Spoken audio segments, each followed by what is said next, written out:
Hello, I'm Juliet Foster, and this is the European Magazine interview. Now, do you recognise this place I am about to describe? It is a British overseas territory consisting of two groups of tropical islands in the Lucayan Archipelago, and tourism is one of its key industries. It is, of course, the Turks and Caicos Islands, which, apart from being famous for having pristine beaches and clear turquoise water, also has a fast-growing reputation as a very good place in which to invest. Well, Angela Musgrove is CEO of the agency Invest Turks and Caicos Islands, which provides free confidential advice to anyone serious about making an investment. And Angela, it is very good to see you. So before we get into the why people are investing, tell me first about the agency. When was it formed, and what are the services that you offer to would-be clients? Thank you very much, Juliet, and I do appreciate you having me a part of the conversation. And thank you so much for the invitation to speak with you this morning. And of course, it's always great to talk about Turks and Caicos Islands, my beautiful by nature home. And just to give you a bit more about Invest Turks and Caicos itself, it's the island's national investment promotion agency, and it was established in 2015 with the mandate to promote, attract, and facilitate foreign direct investment and domestic investment. So currently, we have a team of 21, and we provide a range of services to potential investors, including investment facilitation, policy guidance, business support to our small business services. We have an MSME program that we provide support to local investors as well.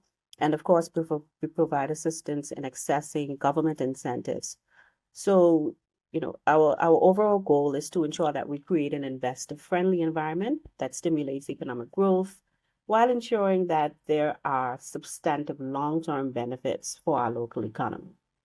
Okay, and how much money would you say has been invested since 2015, that FDI, or is that Oh. a bit too difficult to answer because there's so much coming in? I know that the economy has grown leaps and bounds in the last 10 years. Yes, actually, coincidentally, we are celebrating our 10th year anniversary this year, 2025. To put a figure or a number on the investment since that time, I'm not sure that I can do that, but I can see that we have seen significant investment projects that have developed over the years in the Turks and Caicos. We've seen the introduction of luxury brands. We pride ourselves on the luxury market that we have, recognizing that our luxury brand was homegrown. Introduction of brands such as the Ritz and Aman, and the IHG group, as well as the Marriott group to the Turks and Caicos Islands, has seen significant growth in our tourism product. Investment itself varies based on the type of product, the sector of product, and of course, the island on which the investment is going to be happening. So while we have large-scale investments that exceed hundreds of millions of dollars, we also see the smaller ones that are in tens of millions. And of course, our domestic projects are sometimes smaller investments, albeit all of them, as a collective contribute to the significant economic growth that we have experienced over the years. Let me give you a hypothetical situation. Supposing that I come to you as an individual investor, could we have a conversation if I had $50,000 floating around in my pocket, or is Mhm. it really going to be viable if the starting point is $1 million? Again, the starting point for the investment and particularly the capital layout of the investment varies, because an investment that exceeds $1 million, for example, would be considered a small scale investment. It would be considered an investment that fits what we call in our MSME sector, that is micro, small, or medium enterprise sector. It is rare for us to see a foreign direct investment project that doesn't exceed tens of millions of dollars. They're normally very large scale projects. While we don't do mass tourism here in Turks and Caicos, our market is not that market. We have a luxury tourism brand, And you can imagine that luxury tourism has a price tag that comes with it. So we would normally see those larger scale investments that allows us to to maintain the luxury standard that we've become renowned for. Okay, so I can't have a conversation with $1 million, but thank you so much for the heads up. I'll make sure that I come to you with a slightly fatter wallet. But is there a typical client who is coming into the Turks and Caicos? Because clearly Mhm. everything favors this investment. People are coming in. Right. Are they coming in from specific countries, or is it just hard to pin down because it's like a Right. surge? Well, I would say that investors in the Turks and Caicos currently we see a diverse range of clients here, but the bulk of the clients we do see from the United States, Canada, and we're seeing an increasing number of clients from the UK and parts of Europe. So most of our investors, of course, are in tourism, hospitality, and real estate development. But we are seeing an increase in sectors like financial services and technology and increased interest in renewable energy. Sorry. Our typical client is someone who's looking for a stable, business-friendly environment with strong market access that has high quality infrastructure. And of course, luxurious lifestyle is something that, they all look for. And fortunately for Turks and Caicos, we're able to offer that package. And But certainly geography works in your favor in terms of the American and North American people as well, investors coming in. oh, definitely, definitely, we have we boast of the access that we have to the U.S. direct flights to so many U.S. cities, as well as direct flights to and from the UK. So the access definitely is something that most investors are very, very pleased about, and that draws them. You can get to the U.S. Several flights, whether you're going to New York or Boston or Florida, Dallas, and the list goes on. You can get a direct flight there, and the same for the UK, and that's multiple times per week. So the access certainly is a huge attraction for investors that come to our shores. I mean, you talked there about earlier about the investment opportunities, talking about specific sectors. So obviously Mhm. tourism is one, real estate another, financial services. Are these sectors perhaps more attractive than others, or are investors really showing no preference? It's more the opportunity rather than a preference that dictates their choices. I think the most attractive investment for us, as you said, are the tourism and hospitality sectors, and of course the luxury real estate. It has really, really grown and developed over the years. Um, I think it is a mixture of both in terms of having the opportunity as well as the sector the sector availability. I also think that the sectors themselves offers very high returns because of the strong demand and also because of the incentives that are offered. Of course, our strategic location, I just spoke about access as a high-end tourist destination. So we continue to, because we also continue to see that consistent increase in our tourism, our visitor arrivals as well. We see that continued increase in those emerging sectors now, such as renewable energy and technology, because they're gaining traction, given the global sustainability trends. So the opportunity is there, definitely. And of course, the sector itself, those sectors themselves um, are presenting high returns. So of course, the interest will be there. You mentioned in that answer the word incentives. And what Yeah. incentives are you actually offering to clients in terms of cutting the costs of doing business and attracting more money? Right. Well, the government has obviously Invest Turks and Caicos and the government seeing the need to have a statutory body solely dedicated to facilitating investment gives you a strong indication of the type of business climate that the Turks and Caicos has. So the government has introduced several incentives to enhance business efficiency, including streamlining our business registration and incentives that helps to reduce the bureaucratic delays, improving our digital infrastructure, So we really do have, that strong network and communication infrastructure. But added to that, through Invest TCI, a number of incentives, including import duty concessions, that come in extremely helpful when you're constructing and in those initial days of operation.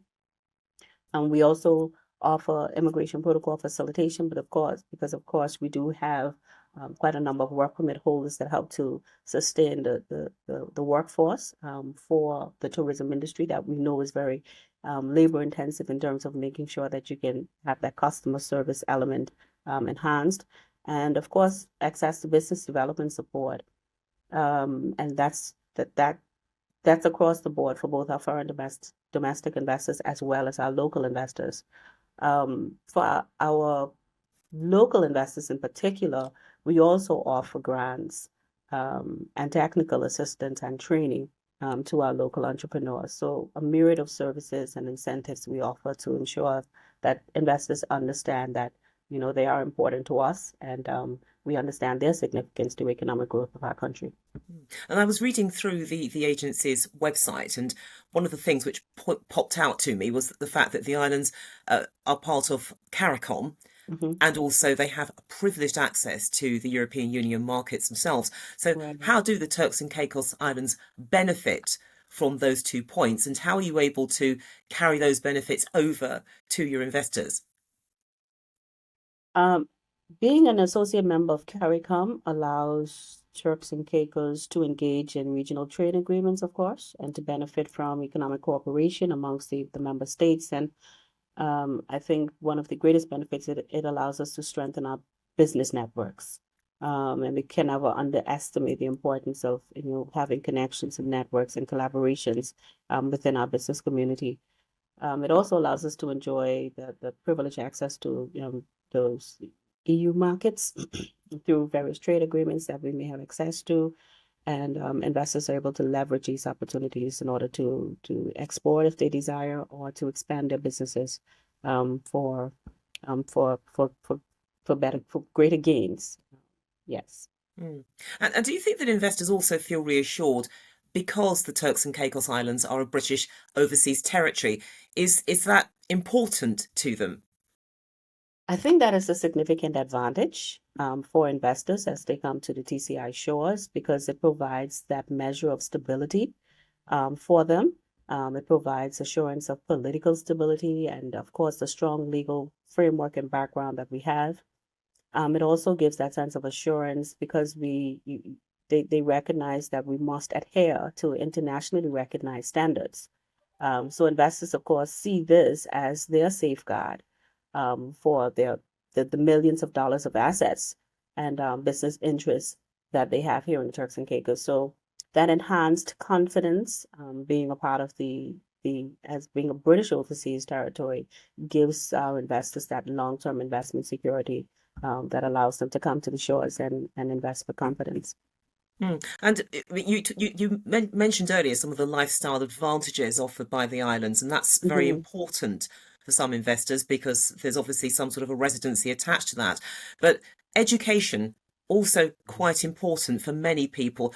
Is that something which again draws people to the Turks and Caicos if they've got young families and they're going to be there for a few years, keeping an eye on the money which they've put in, and they may want to move on a little bit later, but whilst they're there, obviously Right. it's important that the children have a good education they can take with them for life.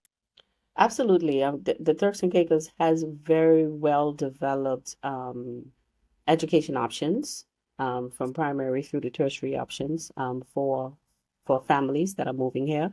We have very, very good healthcare options as well. And of course, I mentioned before the infrastructure.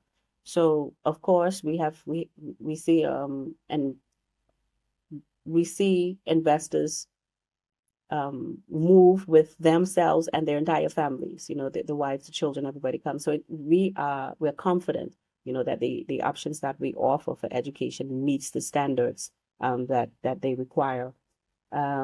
We offer education up to tertiary level. So we do have primary, secondary, and we also have a community college. Often we would have persons pursuing tertiary education within the US and the UK. And of course, being a British overseas territory, access to education within the UK also is a bit more seamless and easier as well. But in addition to the luxurious lifestyle that we do have world-class education standards as well. So, Angela, there is so much that is happening in the world at the moment, both geopolitically and economically, and it doesn't really matter where you are, you're still going to feel the blowback in some way, shape, or form. So, how are you able to withstand these forces?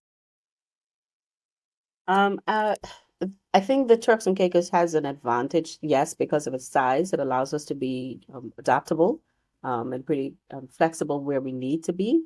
I also think that the market, the Turks and Caicos market, is very strong, particularly our tourism market, real estate, and financial services. And the islands have been very resilient. We have shown resilience due to our strong political environment, our investor friendly policies, and of course our strategic location. So while we know and we continue to see and experience the impact of the global economic shifts, we also see that our tourism demand continues to be high, real estate demand continues to be high, but we are very strategic in our planning and proactive in our economic approach to planning, so that we can mitigate the risk as much as possible. I mean, look, the agency is doing an excellent job. It's punching hard and high above its weight, but there are many agencies like yours in the Caribbean and indeed elsewhere in the world. They're all looking to attract overseas investors. So, what is it that makes you so different from your rivals? Because there are loads of players in this sea. Right. I think Turks and Caicos has the advantage of being small. So I think our visitors like the fact that they come to Turks and Caicos, and even though we stand out as a luxury destination, when they come here, they're able to blend in and they're able to have, that quiet, secluded lifestyle that they're looking for. So unlike many other Caribbean destinations, our economy is built on exclusivity and quality over mass tourism. So it ensures the sustainable growth of our tourism product.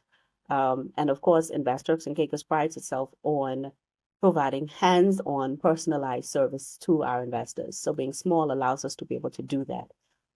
So, we have the cream of the crop that comes here. And of course, we offer services to match. So we want to continue to provide those services that allow our processes to be seamless and efficient, and for us to be able to sustain the luxury market that we boast about. Okay, but the other thing as well is that the agency is very young, 10 Hmm. years old, and Yes. that makes you a latecomer to the investment residency schemes. So, are you playing a game of catch up with other countries that have had skin in the game a lot longer than you? I don't think we're playing catch up. I think what we are doing is being strategic. I think we've had a lot of lessons in the region that we are able to learn from. So of course we're not going to reinvent the wheel. We're just going to study, see we've studied what works, we study what doesn't, and we're able to be strategic in terms of what we do. So while some Caribbean nations may have been offering investment programs for longer, Turks and Caicos brings a unique value proposition that allows us to maintain high standards and target a premium investment market. So our approach prioritizes, that long-term sustainable investment that allows us to enhance our local economy rather than focusing on, short-term investment with short-term gains. So we ensure that we want the high quality investor with a high level of investor interest that brings economic stability.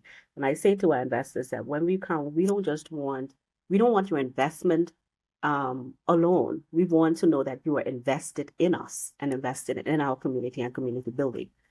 So I would say we have strategy. Does that make you a disruptor? Um, I I could accept that. I could accept that because I think for economy that is small, you have to be strategic, and being disruptive comes as a part of that strategic approach to ensure that you're not blending in, you're standing out. You understand exactly what your target is and what you want to achieve, and you are making strategic gains to get there. But above all, as I said, for us, it is about the long-term stability of our market. And that's what we want to emphasize to our investor community. Come invest in Turks and Caicos, invest in our communities, because it benefits us and you when you invest in that long-term stability rather than, you just come, you set up shop and you don't care about what's happening around you. That doesn't benefit anyone. Let's stay with the idea of strategy, because what I want you to do is to project into the next 5 or 10 years. You've been very strategic. So where do you think the islands will be in 5 to 10 years' time? Where will the strategy lead you? Hmm.